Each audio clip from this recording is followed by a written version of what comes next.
अस्सलाम वालेकुम। Live with Adil Shahzeb के साथ मैं हूं आपका मेजबान। हुकूमत और तहरीक इंसाफ के दरमियान मुज़ाकरात का तीसरा दौर 16 जनवरी जुमेरात को होगा। स्पीकर कौमी असम्बली अयाज सादिक ने मुज़ाकराती कमेटियों को तारीख से आगाह कर दिया है।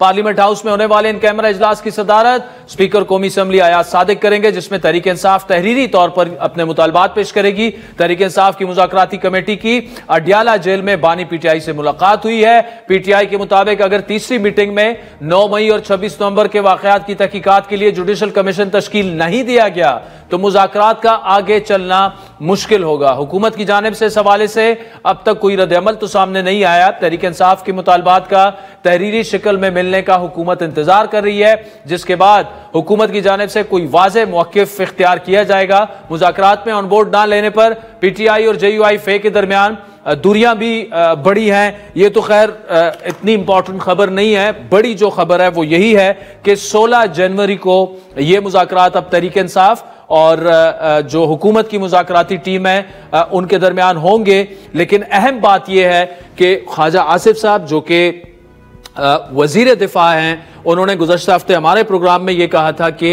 इन मुज़ाकरात का कोई फायदा नहीं, ये हॉल्ट हो चुके हैं। और जिस किस्म की गुफ्तगू इमरान खान साहब अपने ट्विटर से कर रहे हैं, ऐसे में ये मुज़ाकरात आगे नहीं बढ़ सकते। लेकिन उसके बावजूद अयाज सादिक साहब ने आज बाकायदा तौर पर 16 जनवरी की तारीख का ऐलान किया है। तहरीक इंसाफ का वफ्द गया जेल में, उनकी इमरान खान साहब से मुलाकात भी हुई। लेकिन आज ही कौमी असम्बली में खिताब करते हुए ख्वाजा आसिफ साहब ने एक दफा फिर ये कहा कि ये मुज़ाकरात जो हैं लुबे लुबाब उनकी गुफ्तगू का ये था कि ये मुज़ाकरात जो हैं ये नाकाम ही होंगे, क्योंकि अगर तहरीक इंसाफ ये कहती है कि आपके पास तो ताकत नहीं है, ताकत कहीं और है, तो फिर उन्हें जाकर ताकतवर लोगों से मुज़ाकरात करने चाहिए। अब देखना यह होगा कि ख्वाजा आसिफ साहब के इस बयान के बाद तहरीक इंसाफ का क्या रद्द-ए-अमल होगा। तो नाज़रीन तफसीली गुफ्तगू करेंगे। राना सनाउल्लाह साहब सियासी मुशीर हैं, जनाब वज़ीर-ए-आज़म शहबाज शरीफ के और नून लीग पंजाब के सदर भी हैं। इसके अलावा जनाब अल्लामा राजा नासिर अब्बास साहब सीनियर पॉलिटिशियन हैं और तहरीक इंसाफ की मुज़ाकराती टीम के वो रुकन भी हैं। इमरान खान साहब से उनकी मुलाकात भी हुई है। उसके अलावा तजियाकार मुनीफ फारूक से भी हम पूछेंगे कि 190 मिलियन पाउंड वाला बड़ा इंपॉर्टेंट केस था, आज उसका फैसला आना था, लेकिन उसका फैसला एक दफा फिर मनसूख हो चुका है। उसकी क्या वजूहात हैं, तफसीली गुफ्तगू करेंगे। इस वक्त राना सनाउल्लाह साहब हमारे साथ मौजूद हैं। राना साहब, thank you so much for joining us. मुज़ाकरात का तीसरा दौर जो है कल नहीं परसों शुरू हो जाएगा। शकूक व शुबात का इज़हार किया जा रहा था, लेकिन अच्छी बात है बानी पीटीआई से मुज़ाकराती टीम की उनकी मुलाकात हुई और कल नहीं परसों ये मुज़ाकरात हो रहे हैं। लेकिन उमर अयूब साहब ने आज जो पॉइंट ऑफ ऑर्डर पे बात की, ये उनका मुतालबा भी है कि अगर 9 मई और 26 नवंबर पर जुडिशल कमीशन नहीं बनते तो ये मुज़ाकरात आगे नहीं चल पाएंगे। किस माइंडसेट के साथ हुकूमत इन मुज़ाकरात में अब कल नहीं परसों जा रही है? क्या जुडिशल कमीशन बनाने का फैसला हो चुका है इन दोनों पर? जी बिल्कुल कोई फैसला नहीं हुआ। जब ये मुतालबा पेश करेंगे उस मुतालबे के साथ जो डिटेल्स होंगी, क्योंकि जुडिशल कमीशन जो है, जुडिशल कमीशन तो कोई इस तरह से जो है वो ना मसले का हल है ना वो कोई मुतालबा है। बात तो असल होगी कि वो उस जुडिशल कमीशन के टर्म्स ऑफ रेफरेंस क्या है और उन टर्म्स ऑफ रेफरेंस में ये क्या चाहते हैं और क्या कोई स्पेसिफिक इनकी डिमांड भी है कि जी फलां साहब पे मुश्तमिल जो है ये कमीशन बनाया जाए, या जो है वो गवर्नमेंट का जो डिस्क्रिशन है या प्रोगेटिव है कि वो किसी को भी जो है वो जो आदमी उस मयार पे पूरा उतरता हो उसे जो है वो कमीशन की सूरत में नोटिफाई कर सकती है, एक या एक से ज़्यादा लोगों को। तो वो जो डिटेल सामने आएंगी तो उसके बाद फिर जो है वो हम वापस आएंगे अपनी पार्टी के पास, गवर्नमेंट के पास, और वहाँ पे डिस्कशन के बाद जो भी फैसला होगा वो इनको जवाब हम जो है वो बाकायदा लिख के, जिस तरह से ये हमें लिख के देंगे उसके मुताबिक हम रिस्पेक्टफुली हम्बली जो है वो लिख के इनको जो है वो पेश कर देंगे। उसके ऊपर फिर डिस्कशन की गुंजाइश होती है। उस डिस्कशन के नतीजे में अगर कोई कंसेंसस पॉइंट आ जाता है तो बहुत अच्छी बात है, अगर नहीं आता तो मुज़ाकरात जो हैं, जो इंगेजमेंट है इन बिटवीन हिस्बे इख्तलाफ और हिस्बे इक़्तिदार, ये तो पार्लिमानी जमहूरी सिस्टम की रूह है, ये तो जारी रहनी चाहिए। ठीक, अच्छा जारी रहनी चाहिए राज साहब, लेकिन जुडिशियल पॉलिटिकल वर्कर के तौर पे मेरी समझ तो यही है कि ये एंगेजमेंट जो है ये कभी भी खत्म नहीं होनी चाहिए अगर आपने मुल्क में एक डेमोक्रेटिक पॉलिटिकल सिस्टम को जो है वो रन करना है। राज साहब, लेकिन देखिए 9 मई गुजरे हुए, अब दूसरा साल शुरू हो चुके हैं, तहकीकात कई फोरम्स पर हो रही हैं, उसके लिए जुडिशियल कमीशन, एक तो कानून को भी देखना पड़ेगा, लेकिन जुडिशियल कमीशन अगर नहीं बनता, 26 नवंबर हो या 9 मई हो, वो तो कैटेगोरिकली कह चुके हैं कि बात उसके बाद आगे नहीं बढ़ सकती ना, तो कम से कम चले, वो तो राइटिंग में आ जाएगा, फिर आप मुशावरत करेंगे। लेकिन क्या आप समझते हैं कि judicial commission is the way forward, मसाइल का हल जुडिशियल कमीशन है? पर इस पे मेरी जाती राय हो सकती है, लेकिन क्योंकि मैं कमेटी का मेंबर हूं तो इसलिए मुझे ये हक हासिल नहीं है कि मैं अपनी जाती राय से इन मुज़ाकरात को मुतासर करूं। तो जब वो तहरीरन जवाब देंगे तो उसके ऊपर जो जवाब मेरी पार्टी या प्राइम मिनिस्टर की राय होगी, उसी राय को फिर हम आगे लेके चलेंगे। ठीक, अच्छा राज साहब, आपके मैं एक क्लिप सुन रहा था, अगर तो इमरान खान साहब को सिक्योरिटी रीजंस की वजह से, बीमारी की वजह से, अगर कोई ऐसा मुतालबा भी आ जाता है कि जी उन्हें कहीं और मुंतकिल किया जाए, हाउस अरेस्ट कर लिया जाए, बनी गाला ले जाया जाए, कितना एपेटाइट है गवर्नमेंट के अंदर? क्या ये बात आप मानने के लिए तैयार हैं कि जी ठीक है, अल्लाह बिस्मिल्लाह, आप करें उनको? It's subject to the order of the court. वो जुडिशियल कस्टडी में है, उनको हम इस तरह से मुंतकिल किसी जगह नहीं कर सकते। लेकिन अगर उनकी कोई सिक्योरिटी रीजंस हैं, अगर उनकी कोई हेल्थ रीजंस हैं, वो अदालत में जाएं और वहाँ पे जब फिर गवर्नमेंट से जवाब तलब किया जाएगा, तो मेरी अंडरस्टैंडिंग तो यही है कि अगर सिक्योरिटी रीजन या हेल्थ रीजन जो है वो जेन्युइन हो तो गवर्नमेंट को एतराज नहीं करना चाहिए। एक तो होता है सब करना नहीं चाहिए, लेकिन क्या अभी तक जो आपकी अंडरस्टैंडिंग है, गवर्नमेंट एतराज करेगी या नहीं करेगी अगर ये मामला उस तरफ जाता है? देखिए, मेरी अंडरस्टैंडिंग इसमें, यानी मियाँ साहबान को जो मैं जानता या समझता हूँ, बल्कि सारी ज़िंदगी गुजर गई है, 32-33 साल हो गए हैं, तो मेरा नहीं ख्याल कि वो इसके ऊपर एतराज़ करेंगे, क्योंकि आपके इल्म में है कि उनको जेल में किस तरह से रखा गया। लेकिन अब जब ये अदालतों की तरफ से सहूलतें दी जा रही थी इमरान खान साहब को, तो मियाँ नवाज शरीफ साहब ने भी और इवन प्राइम मिनिस्टर साहब ने भी कभी एतराज़ नहीं किया कि जी ये क्यों हो रहा है, क्यों दी जा रही है। बल्कि अगर कभी निजी महफिल में भी बात हुई तो उन्होंने कहा कि इसके ऊपर एतराज़ नहीं होना चाहिए, अगर कोई सहूलत उनका हक बनता है तो उन्हें मिलनी चाहिए।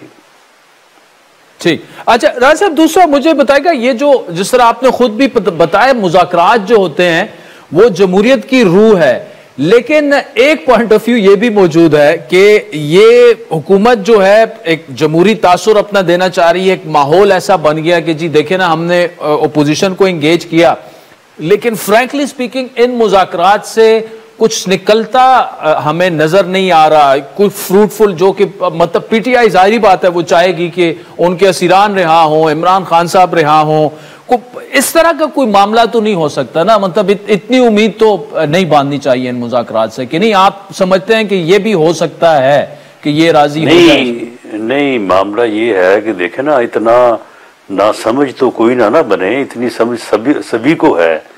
वो चाहते हैं कि हमारे कारकुन रिहा हों, वो चाहते हैं इमरान खान साहब रिहा हों, फिर उसके बाद वो कुछ नहीं चाहते। या तो हमें बताया ना कि जी हम ये चाहते हैं, इसके बाद हम कुछ नहीं चाहते। और अगर उसके बाद वो चाहते हैं कि आप इधर अडयाला आ जाएं और हमें इधर प्राइम मिनिस्टर हाउस भेज दें, तो फिर ये बात आप मुझे बताएं कि फिर how it is possible? Rana साहब चाहते तो वो यही है ना। और खान साहब, आप मुझे ये बताएं, खान साहब अगर तो फिर अगर वो फिर वो ये चाहते हैं तो फिर आप हमको फिर इस बात का क्यों ताना दे रहे हैं कि जी फिर आप इसमें जो है वो कोई ये फ्रूटफुल नहीं होंगे। फिर फ्रूटफुल तो फिर उसी वक्त होंगे ना कि जब आप मेरी पोजीशन को तस्लीम करेंगे तो फिर ही मैं आपको तस्लीम करूंगा ना। अगर आप मुझे नहीं करेंगे तो फिर आप मुझे कहें कि जी आपकी पोजीशन को मैं अपनी नफी करके तस्लीम कर लूं, तो ये नफी तो सियासत में कोई नहीं करता। राणा साहब, आप बड़े खुल के जवाब देते हैं। देखिए असल, और मैं सिक्स सेंस की बेसिस पे बात करूं, जारी बात है कोई भी हुकूमत नहीं चाहती कि वो ओपोजिशन को कहे आप आ जाएं जी और हम घर जा रहे हैं, हम अडियाला जा रहे हैं।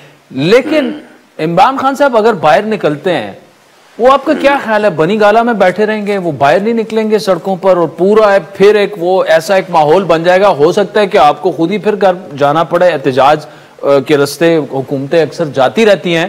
तो मैं उस कॉन्टेक्स्ट में कह रहा हूं कि मुज़ाकरात का पता नहीं जी नहीं, तो फिर क्या आप समझते हैं कि हम ऐसी गलती करेंगे? ये राणा साहब बड़ा मीनिंगफुल जवाब आप दे रहे हैं। तो बस फिर बात ये है कि ये समझ जो है ये उमर अयूब साहब को भी होनी चाहिए जी। ये समझ जो है सलमान अकरम राजा साहब को शायद है या होनी चाहिए। बाकी जो मुअज़्ज़ज़ मेंबरान हैं, हामिद रजा साहब हैं, असद कैसर साहब हैं, मामला ये है कि उन्हें हमसे वो तवक्को करनी चाहिए जो अगर वो हमारी जगह पे हों तो वो कर सके। वो देखे ना कि जब वो हमारी जगह पे थे तो वो हमारे साथ बात करने को रजामंद नहीं थे, यानी हमारे साथ बात करने को तैयार नहीं थे। पुलवामा के मामले पे हम जाके 1.5 घंटा, हमसे मुराद ये है कि जरदारी साहब और मियाँ शहबाज शरीफ साहब, हम तो साथ ही थे ना जी। 1.5 घंटा तक जो है वो प्राइम मिनिस्टर के इंतजार में बैठे रहे कि जी वो आए और हमें ब्रीफ करें या ब्रीफिंग की मीटिंग की सदारत करें। तो ये तो हमें इतना भी जो है वो उस वक्त अहमियत नहीं देते थे। तो हम तो फिर उनकी इज्जत, एहतराम, उनके साथ बात, तो मामला ये है कि ये उन्हें इन चीजों के ऊपर बड़ा रियलिस्टिक होना चाहिए। ठीक। अच्छा राणा साहब, ये 190 मिलियन पाउंड वाला जो केस है मलिक रियाज साहब वाला, हुकूमत हमेशा कहती रही ओपन एंड शट केस है। तीसरी दफा ये फैसला जो है वो लिखा हुआ फैसला है लेकिन वो सुनाया नहीं जाता और जाहिर बात है फिर कॉन्स्पिरेसी थ्योरीज भी बनती हैं, फिर सब कुछ बनती है। ख्वाजा आसिफ साहब ने लास्ट वीक कहा कि यार पता नहीं सुनाया जाना चाहिए था और सुनाया जाएगा, लेकिन आज फिर एक दफा फिर वो हो गया। तो इसको किसी ना किसी तरह किसी डील वील, under the carpet, under the table, कुछ इस तरह के मामलात से लोग जोड़ रहे हैं। ठीक जोड़ रहे हैं, नहीं ठीक जोड़ रहे? नहीं ठीक जोड़ रहे हैं। अच्छा, ठीक बिल्कुल नहीं जोड़ रहा है। उसकी वजह ये कि देखें आज तो जो जज साहब हैं, जो मुझे इन्फॉर्मेशन हमारे जो वहाँ पे सहाफ़ी भाई थे उनके थ्रू मिली कि उन्होंने कहा कि ये फैसला लिखा हुआ है, मेरे पास है जी। बल्कि एक सहाफ़ी ने तो कहा कि उन्होंने इशारा करके कहा कि ये मेरे पास है, फैसला लिखा हुआ है जी। मैं ये अनाउंस करना चाहता था, मैं 2 घंटे मैंने इंतजार किया, वो आए नहीं है, तो इसलिए तो जेल में बैठे कैदी का कैसे इंतजार किया जाता है? आप उस जाएं और फैसला उधर सुनाएं, ये तो वैसे अजीब मंतक है। वो कोई बनी काला सा तो उन्होंने नहीं आना था। नहीं, लेकिन बात ये है ना कि एक तो पहली ही तारीख पे अदम हाजिरी वकला की भी और मुल्ज़मान की भी फैसला सुनाना शायद मुनासिब ना होता, फिर इसके ऊपर बड़ा एतराज होता कि जी देखें ये कितनी ज्यादती की है। तो अगर अब अगली तारीख पे भी वो हाजिर नहीं होंगे तो फिर जज साहब के पास जवाब होगा कि वो फैसला सुना दें। ठीक। बाकी जहां तक वो जेल में है तो उनको कोई जबरदस्ती लाने वाली बात कि उनको वहां से फोर्सफुली उठा के लाया जाता, मेरा नहीं ख्याल कि ये कोई मुनासिब रवैया होता अगर जज साहब ये रवैया अपनाते। अगली तारीख पे आप समझते हैं सुनाया जाएगा फैसला राणा साहब? देखें, सुनाया जाना चाहिए। देखें, जो ये मुज़ाकरात की बात हो रही है कि जी मुज़ाकरात की वजह से डिले हो रही, तो मुज़ाकरात में तो हाइल ही नहीं है ये। यानी इमरान खान साहब कह चुके हैं, उनके वकला कह चुके हैं कि जी इसमें सजा हो, जजा हो, हम मुज़ाकरात करेंगे, मुज़ाकरात क्या। तो फिर जब मुज़ाकरात के ऊपर उसका इफेक्ट कोई नहीं है तो फिर इसको रोकने का क्या फायदा?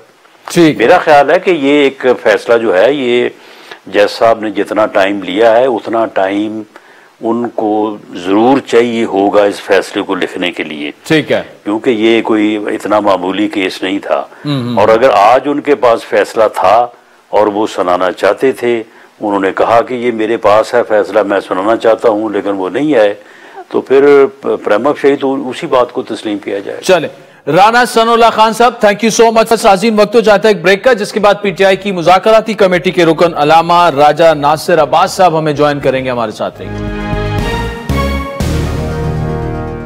Welcome back. हाजिर, ब्रेक से पहले राना सनाउल्लाह साहब की तफसीली गुफ्तगू आपने सुनी। पुरुमीद है अभी भी कि कल नहीं परसों मुज़ाकरात होंगे। पीटीआई तहरीरी तौर पर मुतालबात देगी, जिसमें जुडिशल कमीशन वाले मामलात भी शामिल होंगे। उसके बाद उस पर TORs तय करने के लिए मामलात वो किए जाएंगे। लेकिन साथ में उन्होंने दो मीनिंगफुल डिस्कशन भी की कि हम अब ये तो नहीं कर सकते कि हम जाके खुद अडियाला में जाके बैठ जाएं और पीटीआई को कहें आप वज़ीर आज़म हाउस में आ जाएं और हुकूमत संभाल लें। तो हुकूमत को अपनी एक्सपेक्टेशंस वही रखनी चाहिए जो अगर वो हमारी जगह होते तो वो करते। लेकिन इसी दौरान आपको याद दिलाते चले कि गुज़श्ता हफ्ते वज़ीर दिफा ख्वाजा आसिफ साहब ने हमारे शो में इन मुज़ाकरात पर बहुत बड़ा सवालिया निशान लगाया था। एक तो उन्होंने ये कहा था तकरीबन वो हॉल्ट हो चुके हैं और खुसूसन जो जुबान बानी पीटीआई अपनी ट्विटर और उस पर इस्तेमाल कर रहे हैं, ऐसे में ये मुज़ाकरात आगे चलना जो है वो मुमकिन ही नहीं है। अब राना साहब ने ये गुफ्तगू की हमारे साथ, आपको हमने सुनवाई। जो ख्वाजा आसिफ साहब ने कही थी गुफ्तगू, वो जरा सुनिएगा। फैसले में ताखीर जो है वो हम पर दबाव डालने के लिए और ब्लैकमेल करने के लिए इस्तेमाल की जा रही है। देखिए, मुझे इसकी कोई लीगल कॉम्प्लिकेशन का कोई इल्म नहीं है, वो होगी क्या वजह है इसकी, कि क्या इसके पीछे क्या आप कह सकते हैं, मैं क्या आर्गूमेंट दूं आपको। एक अदालती फैसला है, उसकी डिले हो रही है, मैं उस मामले में स्पेकुलेट नहीं करना चाहता।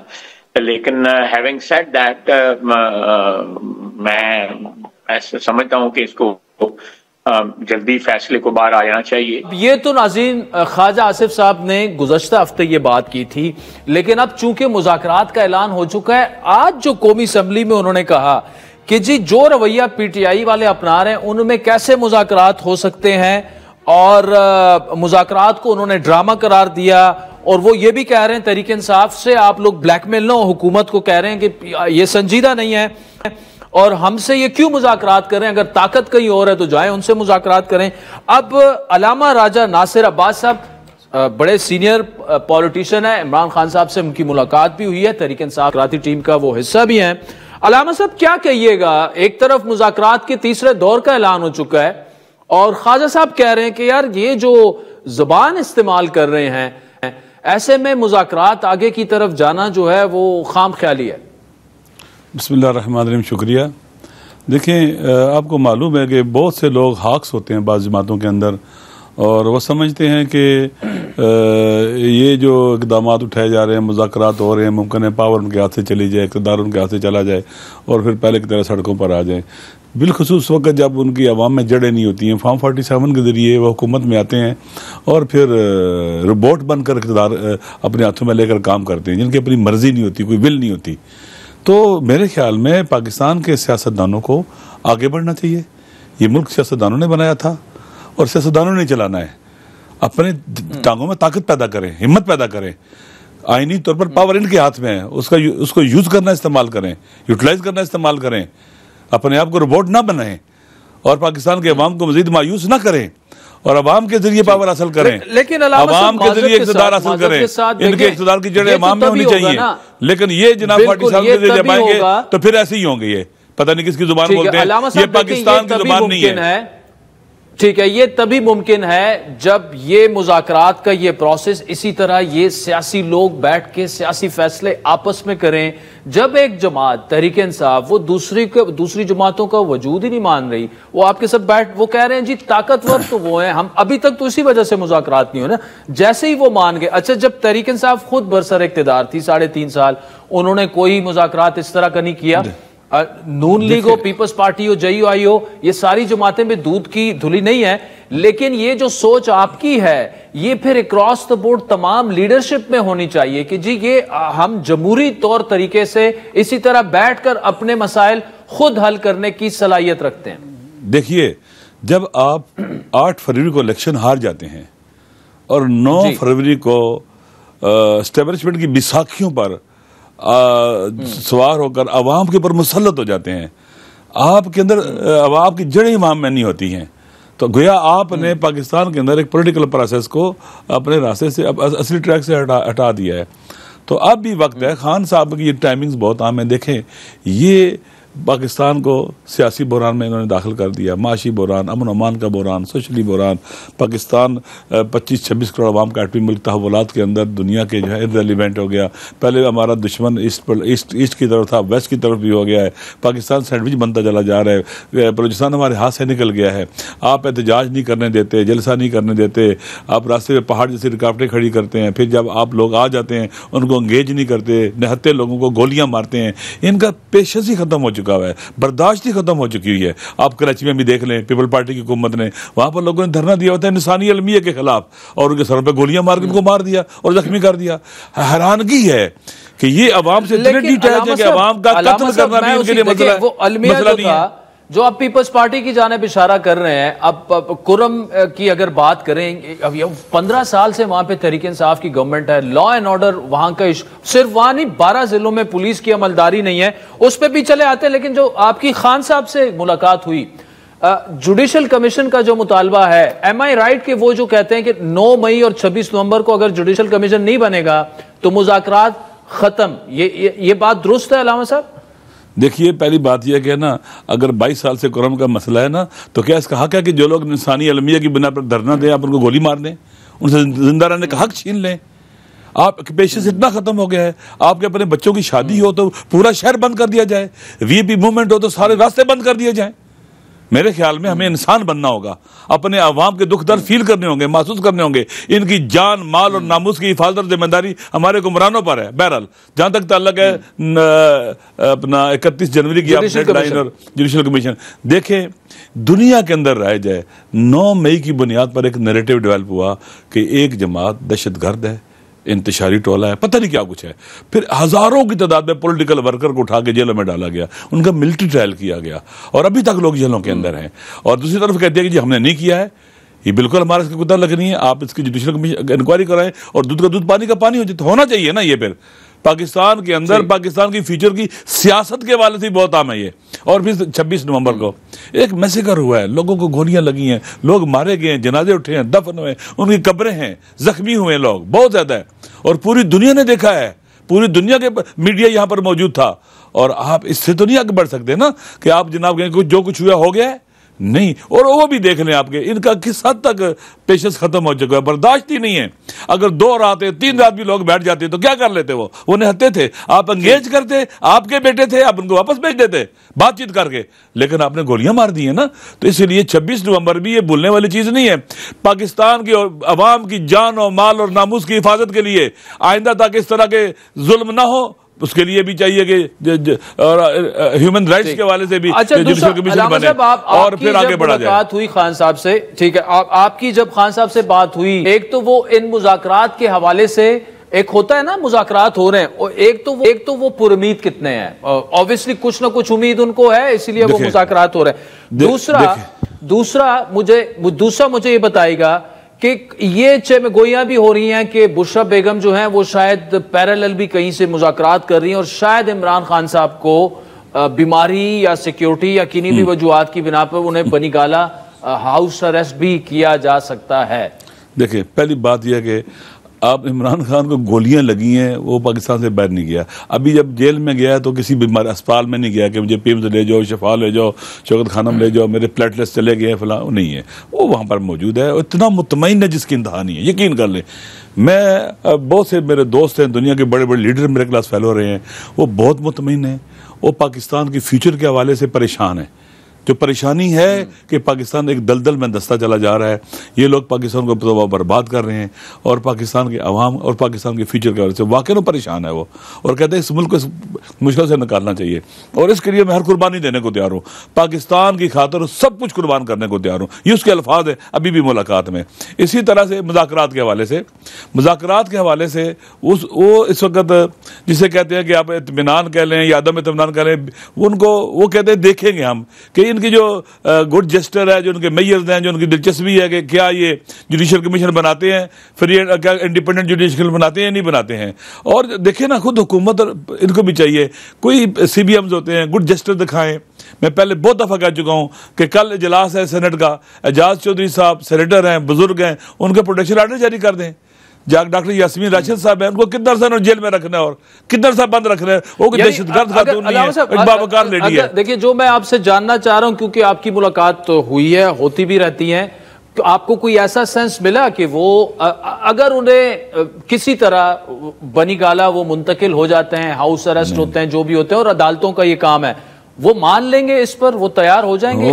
आपकी सिक्स सेंस क्या कहती है, आपकी रीडिंग? कोई ऐसा काम नहीं करेंगे। वो कहते हैं जब तक मेरे साथी जेल में है, वो जो एक सत्र मेरे खिलाफ लिख के दे देते ना तो बाहर आ जाते, मैं उनको जेलों में छोड़ूं और खुद मैं अपने लिए रिलीफ ले लूं, ना मुमकिनात में से वो ये कबूल करे। वो ये कहते हैं मैं नहीं, जब तक मेरा एक भी सियासी साथी जो जेलों में कैद है, जवान है, वर्कर है, मैं बाहर नहीं जाऊंगा। वो कहते हैं कि अदलिया को अपना रास्ता लेने दें, और अदलिया जो मेरे पर कहते हैं जो भी केस होते हैं जमानतें हो जाती हैं, तो फिर रात को एक नए FIR में वो गिरफ्तारी डाल देते हैं। ये डर्टी प्रैक्टिस खत्म होनी चाहिए। अगर मुल्क को निकालना चाहते हैं, देखें पाकिस्तान के अंदर सॉफ्ट पावर उसके पास है, पाकिस्तान की, और नेशनल पावर भी खत्म कर दिया हमारे हुक्मरानों ने। वो बंदा है जो नेशनल पावर भी ला सकता है। सॉफ्ट पावर से आप हार्ड पावर को कभी नहीं तबाह कर सकते, टैंकों, तोपों, गोलियों से।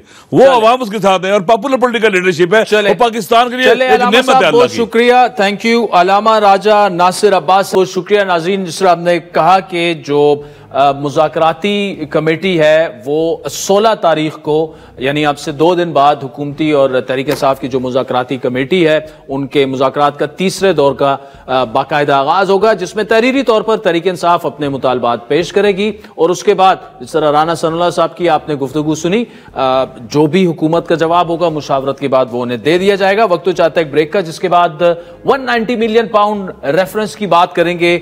एक दफा फिर वो फैसला क्यों मुलतवी हो गया, उसके पीछे क्या हो सकता है, ब्रेक के बाद इस पर तफसीली गुफ्तगू। वेलकम बैक नाज़रीन। ब्रेक से पहले राना सनाउल्लाह और उसके अलावा तहरीक इंसाफ की जो मुज़ाकराती कमेटी टीम के रुकन है अलामा साहब, नासिर अब्बास, उनकी गुफ्तगू आपने सुनी। मुनी फारूक साहब हमारे साथ मौजूद है। मुनी फारूक साहब, आपसे मैं बात करूंगा, ये जो 190 मिलियन पाउंड वाला केस है, जिससे हुकूमत तो काफी अरसे से, जब से बना ओपन एंड शट केस करार, ये सुनाया क्यों नहीं जा रहा? क्या ये आम प्रैक्टिस है? आपको कुछ स्मेल हो रहा है इससे, या आप समझते हैं कि कोई इतना खास नहीं है, दिन 2 में जो भी तारीख है अगली तारीख में सुना दिया जाएगा? बहुत शुक्रिया आदिल साहब। देखिए, इशू ये है कि फैसला तो लिख लिया गया है, उसमें ये तो नहीं हम कह सकते कि उसके अंदर कोई रद्दोबदल है या कोई वो मामला है। आज भी फैसला सुनाने के लिए ही जज साहब आए थे, ये मल्टीपल जगह से, मतलब मैंने तो इसको चेक भी किया है। अब इशू ये है कि पहले हुकूमत या ओवरऑल देखा जाए निजाम के ऊपर जो एक दबाव था, वो दबाव ये है कि आपको याद है 8 फरवरी 2024 से पहले जिस तरह इमरान खान साहब को 3 मुकदमात में सजा सुनाई गई, वो बड़ा ही भोंडा तरीका था, और जिस तरह हरिडली ट्रायल चलाया गया, तो वो तो ज़ाब्ते की कार्रवाई के ऊपर ही बड़ा उसमें बेशुमार सुकम मौजूद थे, बेशुमार मसाइल मौजूद थे। जी हाँ, तो अब तकरीबन 100 समातें हैं इस पूरे मुकदमे की, और 23 समातें तो ऐसी हैं जिन पर इस्तगासा यानी प्रोसिक्यूशन के गवाह पेश हुए थे, जिन पर एज सच कोई डिफेंस ने, यानी इमरान खान साहब के, अबूशा बीबी साहबा के वकला ने कोई इतनी उनके ऊपर को क्रॉस क्वेश्चन उन्होंने नहीं किया, क्रॉस एग्जामिनेशन उनकी उस तरह से नहीं की। बट इशू ये है कि ये फैसला तो लिख लिया गया है, हुकूमत कहती है कि ओपन एंड शट है, वो तो खैर बादियों नजर में तो नजर आता है कि ये ओपन एंड शट मामला है, लेकिन इसमें इमरान खान साहब को सजा अगर होती है तो कितनी होती है, अबूशा बीबी साहबा के हवाले से अगर सजा होती है तो उसकी मुद्दत क्या होती है, डिपेंड करेगा। लेकिन आज जो ट्विस्ट देने की कोशिश की गई तहरीक इंसाफ की जानिब से, वो बड़ा हैरान कुन था कि ठीक है, चंद मामलात हैं, आप उसमें उसको अलकादिर ट्रस्ट केस को या अलकादिर जो ट्रस्ट है उसको आप जरूर साथ जोड़िए, लेकिन चंद मामलात की जिस तरह से हकायक की नफी की गई, खास तौर पर जनाब सलमान अकरम राय साहब की जानिब से, वो बहुत हैरान कुन थी मेरे लिए। मतलब वो खुद फरमा रहे हैं कि ये देखिए, वहां किसी अदालत ने ये नहीं कहा कि ये रकम पाकिस्तान को जाएगी, ये तो थी ही आउट ऑफ कोर्ट सेटलमेंट। दूसरा उन्होंने मैं समझता हूं कि फिर या उन्होंने इस केस को स्टडी नहीं किया सही तरीके से। वो फरमा रहे हैं कि नहीं, ये कहां लिखा हुआ है कि पैसा हुकूमत पाकिस्तान को आना था।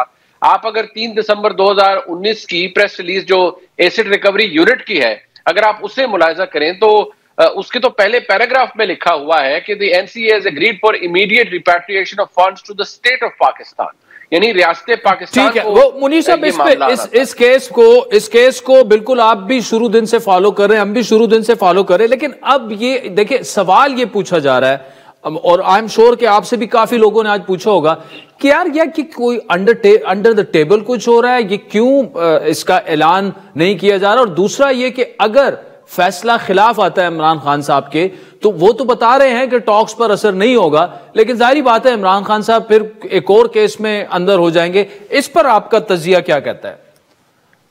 देखिए, इमरान खान साहब इस वक्त तो अंडर ट्रायल कैदी हैं।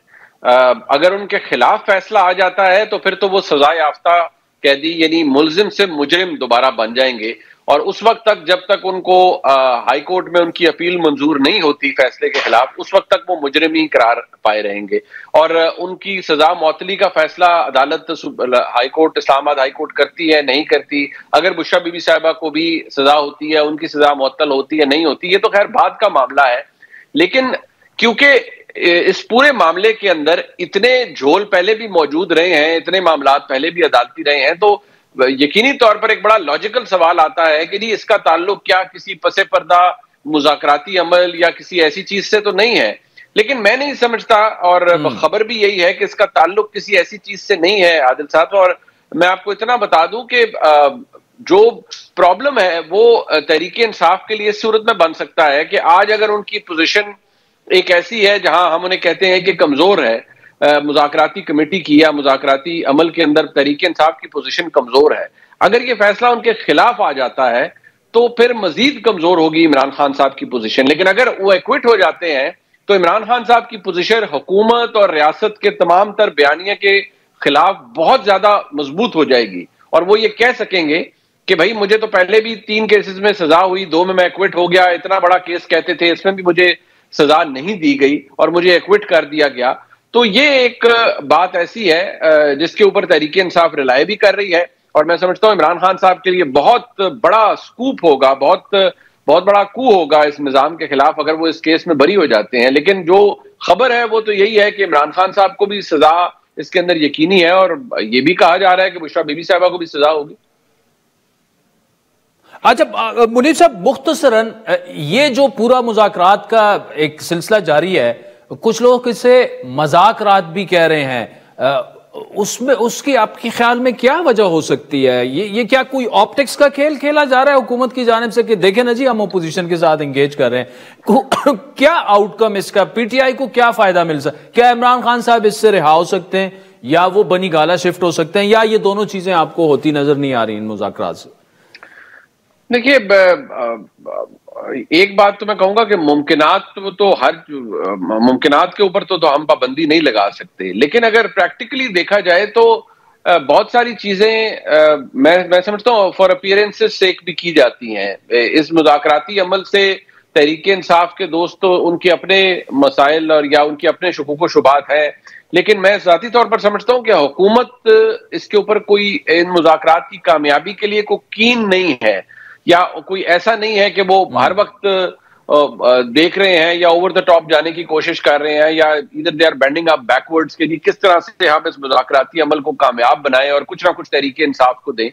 वो एक माहौल बनाना चाह रहे हैं जिससे ये तासुर मिले कि हुकूमत बहुत जमहूरी है, निज़ाम बहुत जमहूरियत पसंद है, और वो पॉलिटिकल एंगेजमेंट को बड़ा सराह रहा है। तहरीक इंसाफ ने अगर एक कदम उठाए हैं तो हम 2 कदम उठाने के लिए तैयार हैं। लेकिन जो मौक़िफ़ तहरीक इंसाफ का है, जो ऑनस्लॉट डिजिटल साइड पर इमरान खान साहब या तहरीक इंसाफ की जानिब से की जा रही है, और जो पोजीशन हुकूमत की है, मुझे कोई बहुत ज्यादा उम्मीदें नहीं है। अगर मैं ये कहूं कि मुज़ाकरात ऑलरेडी बिल्कुल खत्म हो चुके हैं तो शायद इसको लोगों को एतराज होगा, लेकिन मुझे कोई बहुत बड़े डिविडेंड की उम्मीद नजर नहीं आती।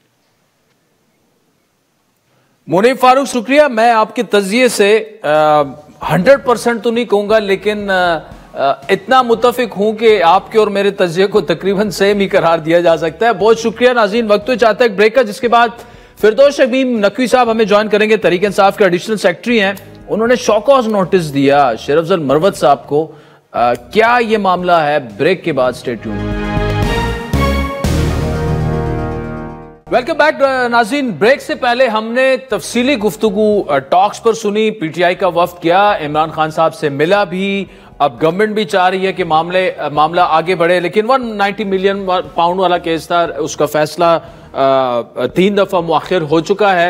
इसी दौरान एक और अहम खबर सामने आती है। फिरदौस शमीम नकवी साहब एडिशनल सेक्रेटरी जनरल है पाकिस्तान तहरीक इंसाफ के। उन्होंने शेर अफजल मरवत साहब बड़े वेल नोन पीटीआई के वो लीडर हैं, उन्हें एक शो कॉज नोटिस दिया है वायलेशन ऑफ पार्टी डिसिप्लिन का। और ये पहली दफा नहीं है कि मरवत साहब को ऐसे नोटिस मिले हैं। और खुसूसन उन्होंने जो पार्टी के मौजूदा सेक्रेटरी जनरल हैं उनके खिलाफ जिस किस्म की जबान मीडिया में इस्तेमाल की है, उस पर नकवी साहब ने कहा है कि जी चेयरमैन साहब की ये हिदायत है कि मरवत साहब 7 दिनों के अंदर अंदर शो कॉज नोटिस का जवाब दें और आप टीवी पर नहीं आएंगे। अब जवाब में शेर अफजल मरवत साहब ने लंबी चौड़ी ट्वीटें की है, लेकिन साथ में ये कहा उन्होंने कि दोस्तों के मशवरे पर उन्होंने 1-2 हफ्ते इलेक्ट्रॉनिक मीडिया से दूर रहने का फैसला किया है। फिरदौस शमीम नकवी साहब हमारे साथ मौजूद है। नकवी साहब, बुनियादी आपको क्या था शेर अफजल मरवत साहब ने जो सलमान अकरम राजा के बारे में गुफ्तगू की, या ओवरऑल भी उनके कॉन्डक्ट पर एतराज है? जी, अगर आपने शो कॉज नोटिस को गौर से पढ़ें तो उसके अंदर उनके continuous violation of party discipline की बात हो रही है।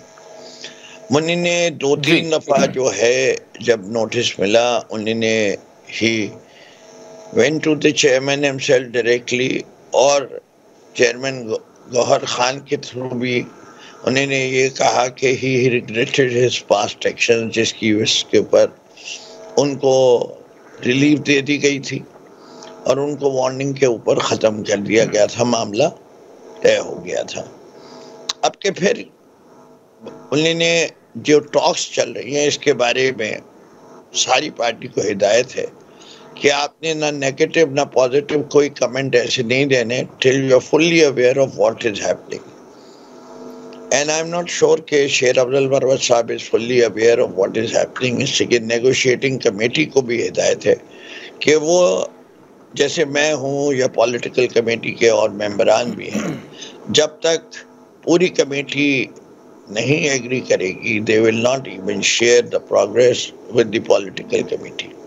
इससे कि उससे बात बाहर निकलती है, हाफ कुक बात निकलती है, उसकी फिर मीडिया उसको पिकअप करता है, फिर उसको एक्सप्लेन करना मुश्किल होता है।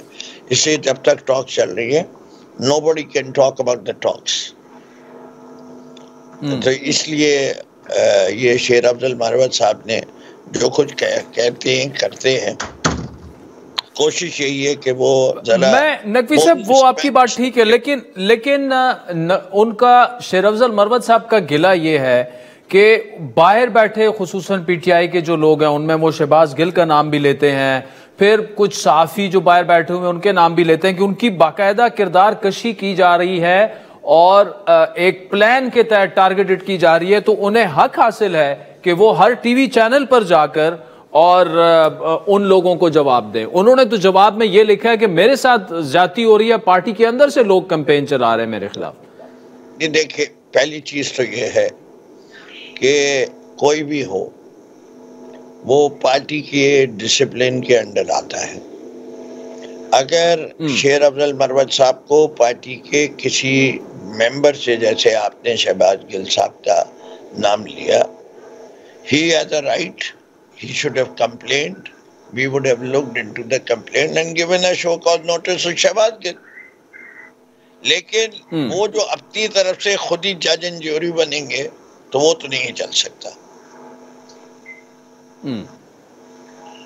अच्छा नकवी साहब, इस वक्त जनरल सेक्रेटरी का स्टेटस क्या है? क्या इलेक्शंस आप इंट्रा पार्टी के कराएंगे, या खान साहब ने सलमान अकरम राजा को नामजद किया ऑफ कोर्स, लेकिन शायद हो सकता है शेर अफजल मरवत साहब को एक उनसे कोई मसला ये इस वजह से भी हो कि ये हमारी पार्टी में से नहीं थे, एक ही दम उनको नामजद कर दिया? जी देखिए, मसला ये है कि इलेक्शन कमीशन ऑफ पाकिस्तान, जो पार्टी के इलेक्शन नवंबर में हुए थे और अभी तक हमेशा पार्टी के इलेक्शंस के ऊपर जो है वो मैक्सिमम 30 दिन के अंदर फैसला आ जाता है। 2 दफा हम इलेक्शन करा चुके हैं, वो अभी तक हमारे पार्टी की नॉमिनेशंस इलेक्शंस को नहीं मानते और ना हाँ कह रहे हैं ना कह रहे हैं और तलवार लटकाए हुए।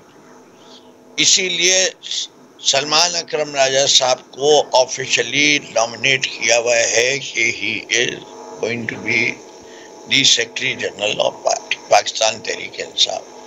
इस एक्शन को अमली जामा पहुंचाने के तक लाने के लिए हमें पार्टी का इलेक्शन दोबारा कराना पड़ेगा।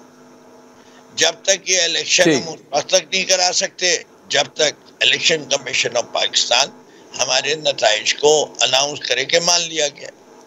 तो उस वक्त तक क्योंकि उमर अयूब खान साहब ने अपने बेतहाशा केसेस और असेंबली की बुनियाद पे जो है वो रिजाइन कर दिया है, इस्तीफा दे दिया था। इसलिए ये करंट स्टेटस है कि मैं इस वक्त एडिशनल सेक्रेटरी जनरल जो है वो काम कर रहा हूँ और that's where I was elected. चाहे वो उमर अयूब खान साहब हो, चाहे सलमान अकरम राजा हो, मेरी पोजीशन है। अच्छा नकवी साहब, आखिर में ठीक है, और कामरान साहब जो हैं वो सेक्रेटरी जनरल। अब मुझे ये बताएगा कि अगर शेर अफजल मरवत साहब इस नोटिस का जवाब नहीं देते फिर उसके बाद क्या होगा? क्या उनकी पार्टी की बुनियादी मेंबरशिप भी मुअत्तल करने का फैसला हो सकता है?